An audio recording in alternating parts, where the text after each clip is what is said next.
You made the difficult decision to shut your previous company down, Quantix, after several successful years. What was that moment like for you? It was a really hard moment. I felt that failure like my own failure. Not being afraid of failure liberates us to be able to just try anyway. When you're surviving, overwhelming with many things, if I tell you have to measure impact, you'll say, what? I can't. Yeah. But if I tell you, let's use your data for get more money, like a founder say, okay, of course, that's something that it's important to me. I feel I'm really helping founders and impact entrepreneurs to go like in this phase of, the valley of death, which is so complicated. I like we're doing that with impact measurement. What's the biggest mistake you see founders make when trying to raise funding for their impact venture? You attach too much yourself to your company that sometimes it's difficult to separate both. Sometimes you're not ready because you don't know what's the right business model for solving that problem. It's a lot of risk for an investor to invest in you if you don't know exactly the business model. It's a lot of risk.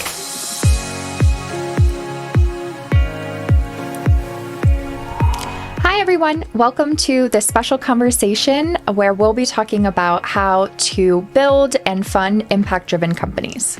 I'm Courtney Sipes, a social impact strategist, and I've spent the majority of the past decade working with purpose-driven companies and helping them define, measure, and communicate their impact.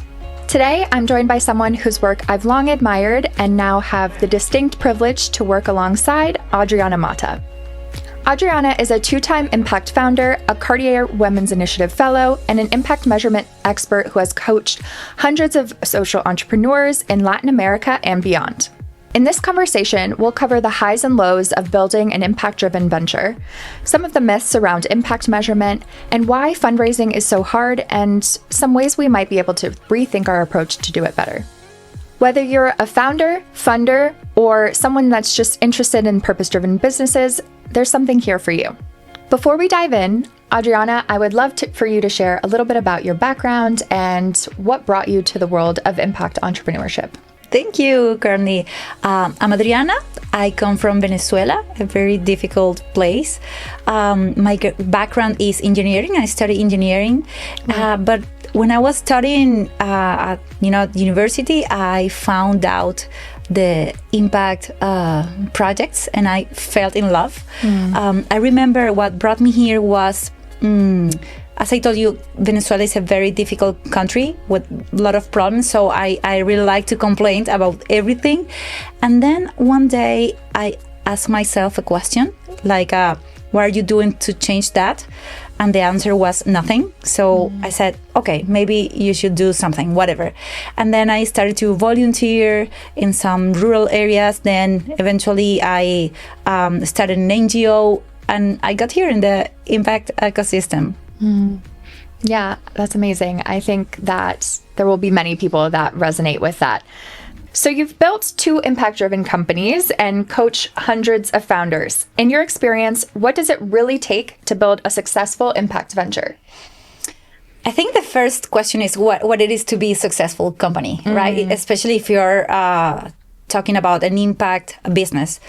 I think if you think about like a startup, you will think about success, thinking about growth, growing 10x every month. And that's okay if you want that. But I think for impact businesses, the success looks different. Maybe it's understanding better the problem. Maybe it's trying to start with something and to tell the world, there is something here we have to tackle.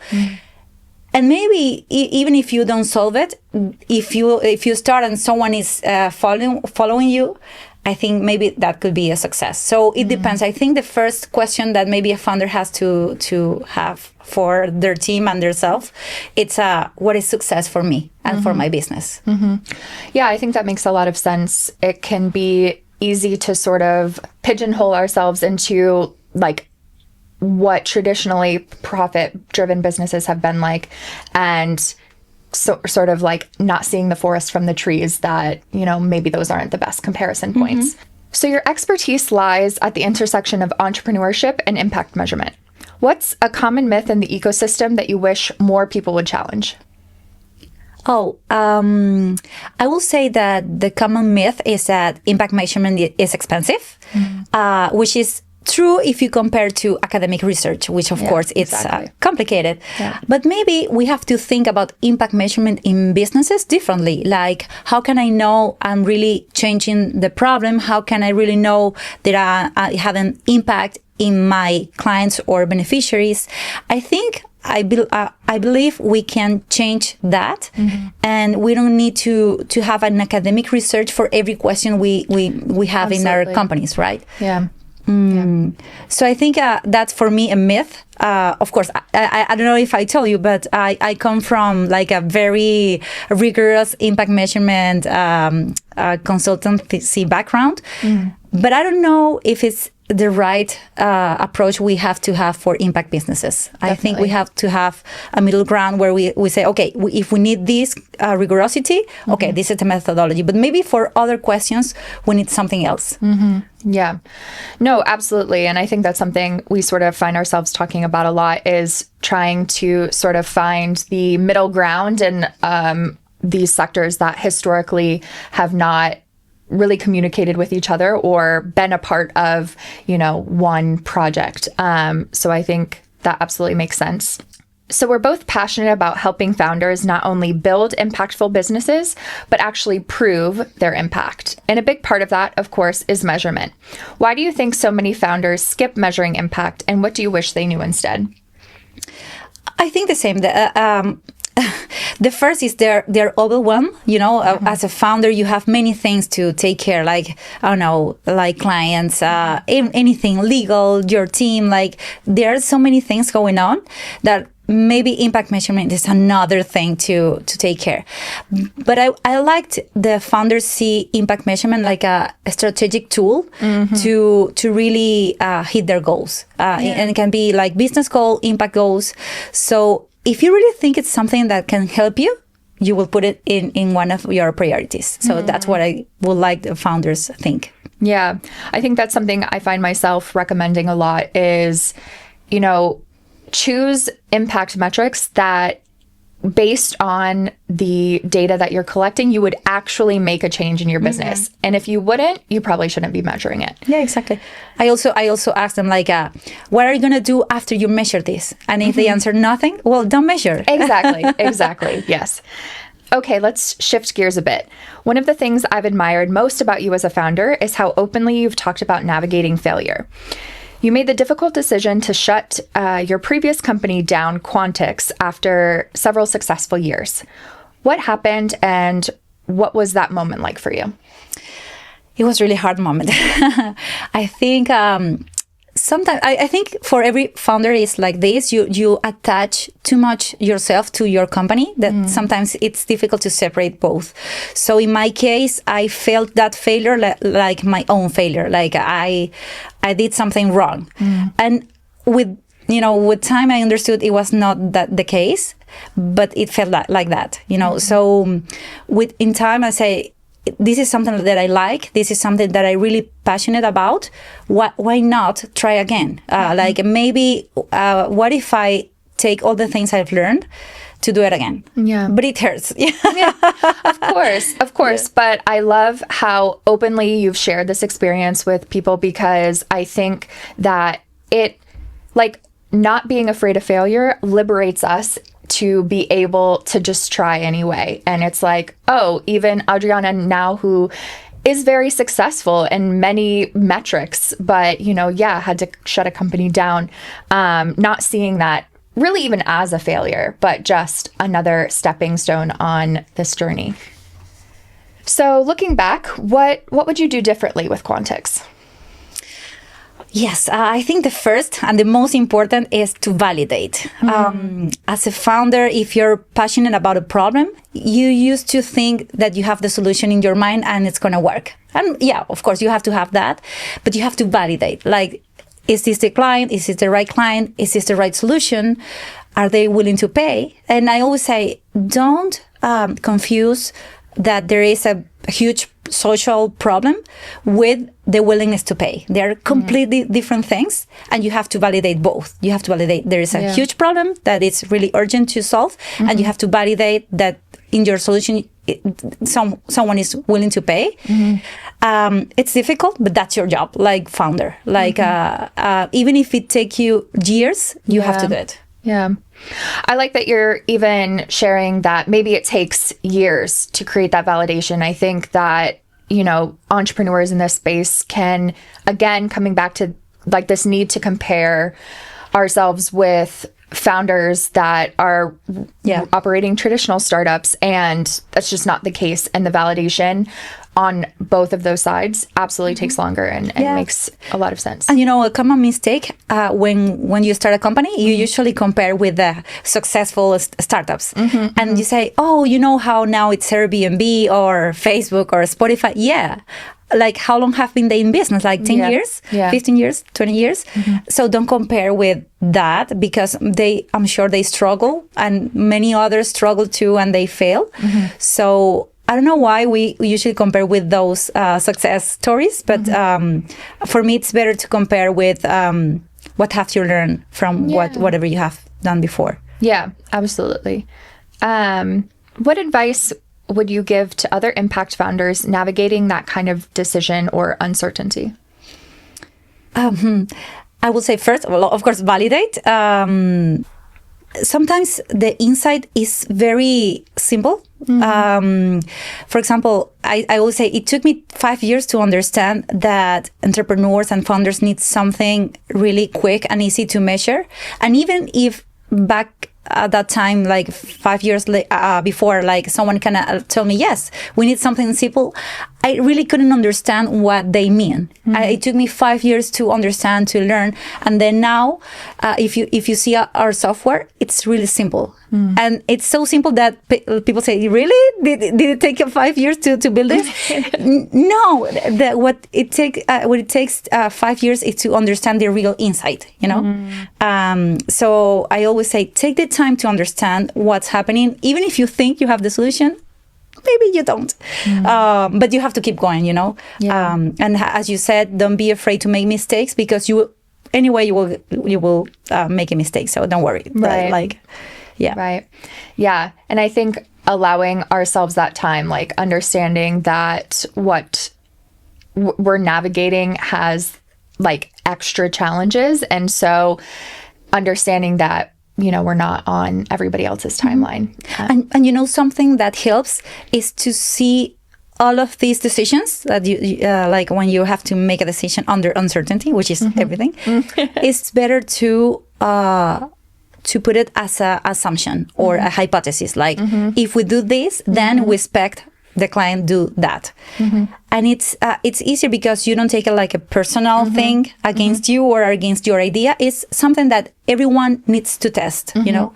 It's better. It's easier even for a team or for a founder to navigate all those uncertainties. Yeah, I love that, because you're kind of then able to say, not necessarily, it's not I'm wrong, but instead, oh, my hypothesis was wrong, and now we get to change it. And even though in the end it's kind of the same thing, I see exactly what you're talking about, how that can kind of like change your mindset around it. So thankfully, Quantix wasn't the end of your founder journey. You've taken everything you've learned and poured it into something new. Tell us about what you're building now. We are building Agile Impacts, which is a software that uses artificial intelligence to create the impact measurement process faster, better, and easier, helping not only creating the theory of change and impact metrics, but also aggregating the impact of, let's say, a portfolio.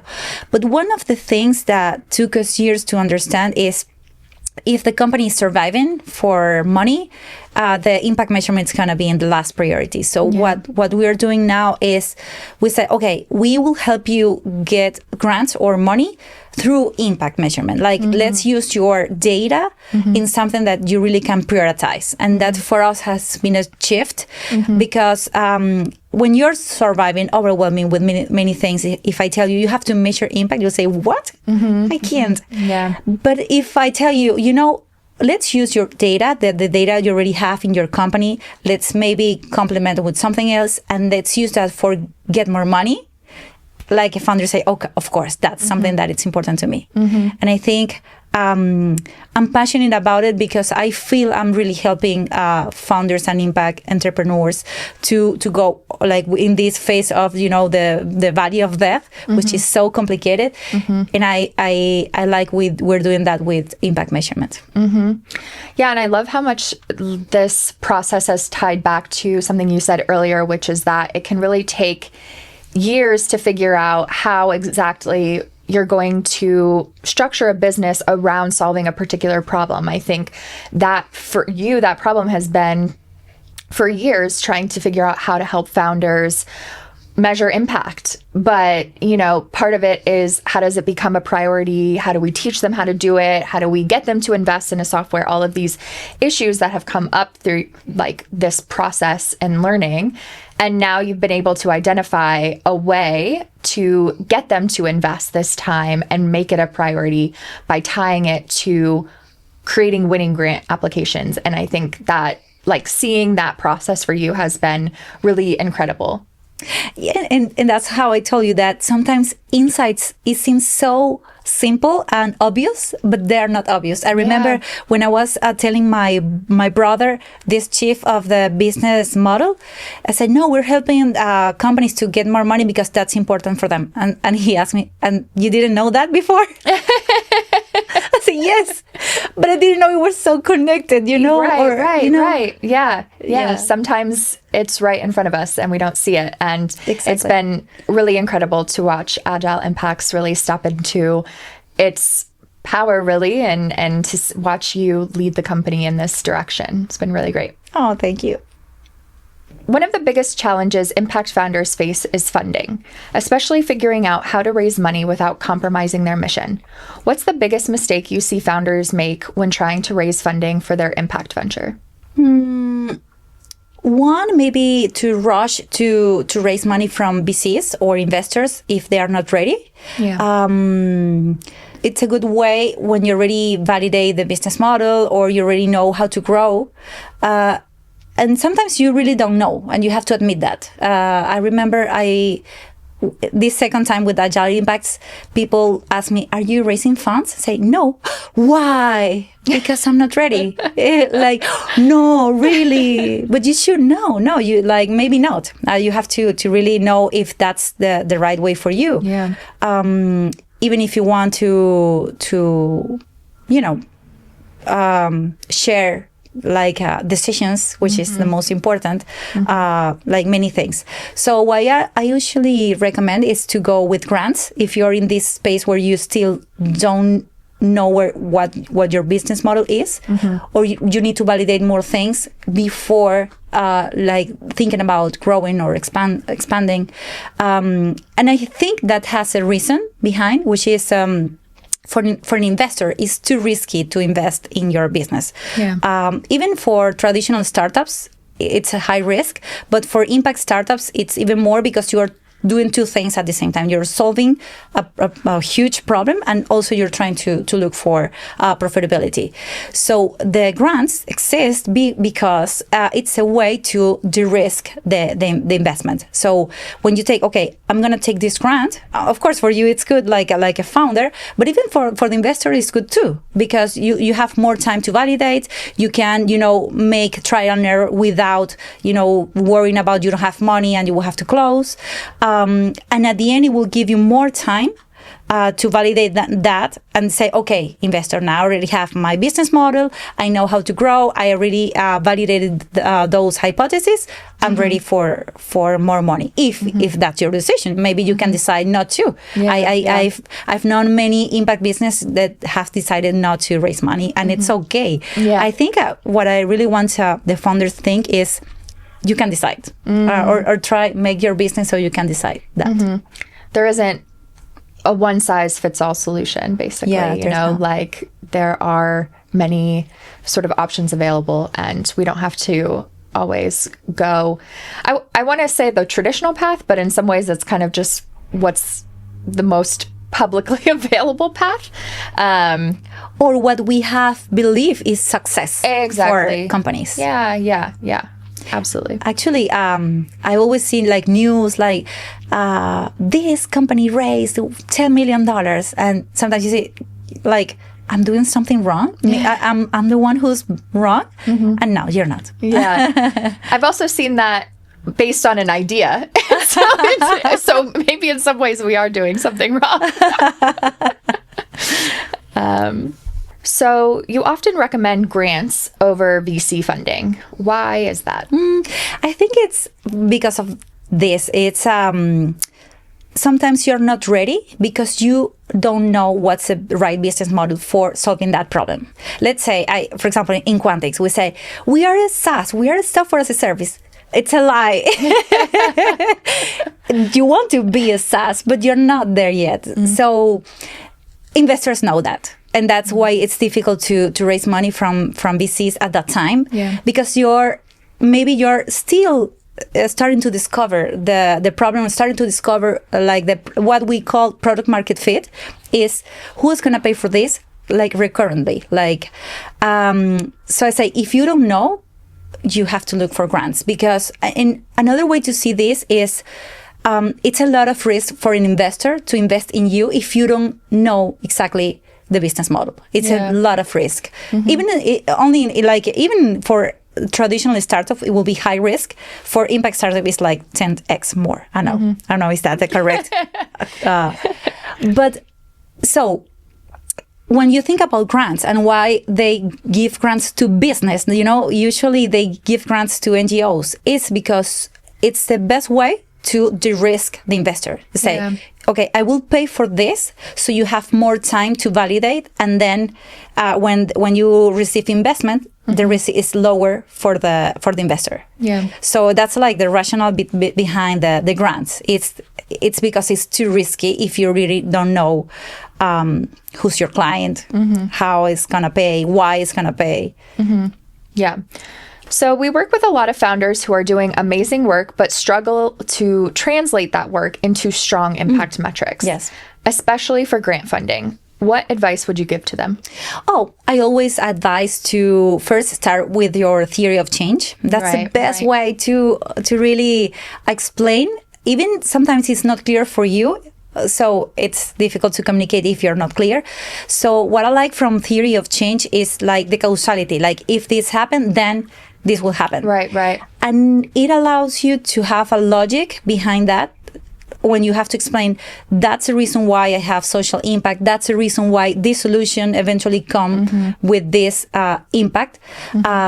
It's because it has a logic behind. And if that logic has, for example, some research or evidence, it's even better. Right. If you're really, really innovative and there's no evidence, it will be hard for you to explain. But let's say, for example, I know education. Education is a good example. You don't have to demonstrate that education is good for people. Like you can assume, like we can say, yeah, it's true. So maybe your job is say, okay, what are you solving that you will get more education for more people in a way that hasn't existed before? And that's, like you understand education is good, but we're solving like the way because for some reason it's not accessible for all. So the first advice will be create your theory of change. Second, I will say the data. It's what really differentiates you from the rest, because I always say in these days with ChatGPT, you can create a story from scratch, but no so many companies can speak with their data. Right. So if you can do that, even if it's just one or two, you will differentiate, and it will people will understand that you're really trying to know and understand what's happening. Yeah. It's like the difference between like talking the talk versus walking the walk. Like, can you actually demonstrate or prove what you're doing? What trends or shifts are you most excited about when it comes to the future of impact entrepreneurship? Well, now I think what I'm really happy is like, you said, I'm an impact entrepreneur, and people say, oh, no, I understand what you are. But, years before, it was like, what? Yeah. Like, what are you again? So I think now we can feel proud that we are in this. We know it's difficult, but now I see more and more people wanting to come here and, be part of this.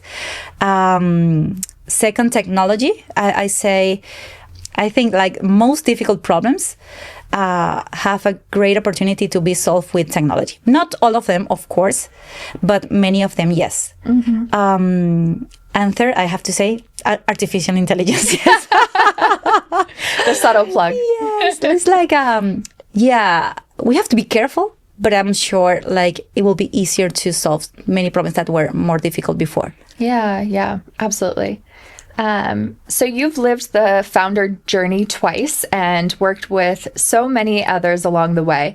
If someone listening wants to build something truly impactful, what's the one piece of advice that you would give them? I have three. Okay, 3. One, validate, and validate. Like, don't assume. I think that's been a key takeaway today. Yeah. Second, focus.